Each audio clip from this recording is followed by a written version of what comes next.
Themes बनाई जा रही हैं। वैसे तो ये काफ़ी पुरानी है, लेकिन इस बार इनका महत्व काफ़ी बढ़ गया है क्योंकि कोरोना काल है और ऐसे में ऐसे संदेशों की ज़रूरत है। और देखिए, दुर्गा पूजा में पंडालों के जरिए ही सामाजिक संदेशों की परंपरा जो है वो थोड़ी सी पुरानी मानी जा रही है, लेकिन वजह यह है कि अलग अलग थीम्स पर हर साल दुर्गा पंडाल सजाए जाते हैं। इस बार कोलकाता में एक ऐसा ही इको फ्रेंडली पंडाल बनाया गया जिसमें फूस और मिट्टी के सेरेमिक से द्रौपदी की कलाकृति बनाई गई है।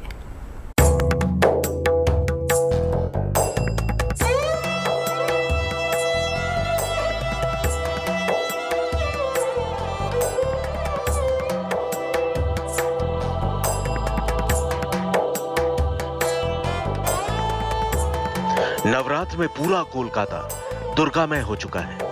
हर गली, हर नुक्कड़, हर चौराहे पर मां के पंडाल सजे हुए हैं।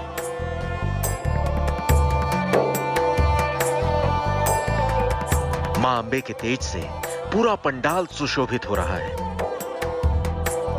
भक्त मां भवानी की भक्ति में लीन है। अलग अलग थीम पर बने दुर्गा पंडाल कोलकाता की खासियत है और इसका मकसद कोई ना कोई खास संदेश देना होता है। जैसे कि इस पंडाल की थीम है अपराजिता, यानी नारी जो कभी पराजित नहीं हो सकती। पंडाल में द्रौपदी के रौद्र रूप के जरिए नारी शक्ति को दिखाया गया है और मां दुर्गा उसकी चरम अभिव्यक्ति है। ये जो चित्र आकृति आप देख रहे हैं, ये द्रौपदी का चेहरा है जो भरी सभा में जिसे लांछित और प्रताड़ित होना पड़ा था, उसके बाद उसके जो बाल हैं वो खुले हुए हैं और उसी बाल को पूरे पंडाल के तौर पर पेश किया गया है। फूस के जो बालों की आकृति दी गई है वो मंदिर तक जा रही है, मुख्य पंडाल तक जा रही है और ये दर्शाया गया है कि जो नारी है भारतवर्ष में, चाहे वो आदिशक्ति नारी ही माना जाता है, नारी को ही माना जाता है, लेकिन हमारे देश में नारी को सिर्फ भोग वस्तु के तौर पर ही समझा जाता है। उससे बाहर निकलने की जरूरत है, चाहे वो द्रौपदी हो, चाहे वो सीता हो, सबको अग्नि परीक्षा देनी पड़ती है और सबको एक दायरे में रहना पड़ता है। उस दायरे से बाहर निकालने की जो सोच है उसी को पूरा का पूरा यहाँ पर पेश किया गया है। 55 फुट ऊंचा ये पंडाल पूरी तरह इको फ्रेंडली है।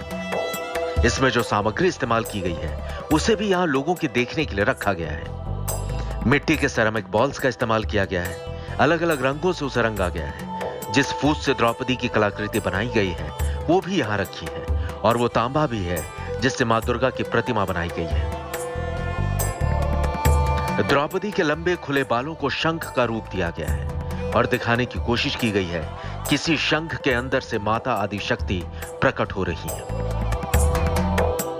कह सकते हैं कि यहां मां दुर्गा के रूप में द्रौपदी और सीता को दिखाया गया है। जो आर्टिस्ट है वो यही दर्शाना चाहते हैं कि जो नारी स्वरूप है वो एक आदिशक्ति के रूप में नारी ही है जिसे हम लोग पूजते हैं, श्रद्धा करते हैं। और द्रौपदी भी एक नारी के रूप है और आज वर्तमान परिस्थिति जो है आज की, इसमें जो नारी हर क्षण जो जिस तरह से अत्याचारित हो रही है, धर्षित हो रही है, उसी को एक समाज में एक मैसेज देना है कि आदिशक्ति और आज की वर्तमान नारी का स्वरूप एक ही है। अपने आप में अनोखी सोच वाले इस पंडाल को चक्रबेरिया दुर्गा पूजा कमेटी ने बनाया है। इसे देखने के लिए दूर दूर से लोग आ रहे हैं और इस कलाकृति की सराहना कर रहे हैं। Anupam Mishra, Kolkata, good news today. चलिए अब आपको एक ऐसी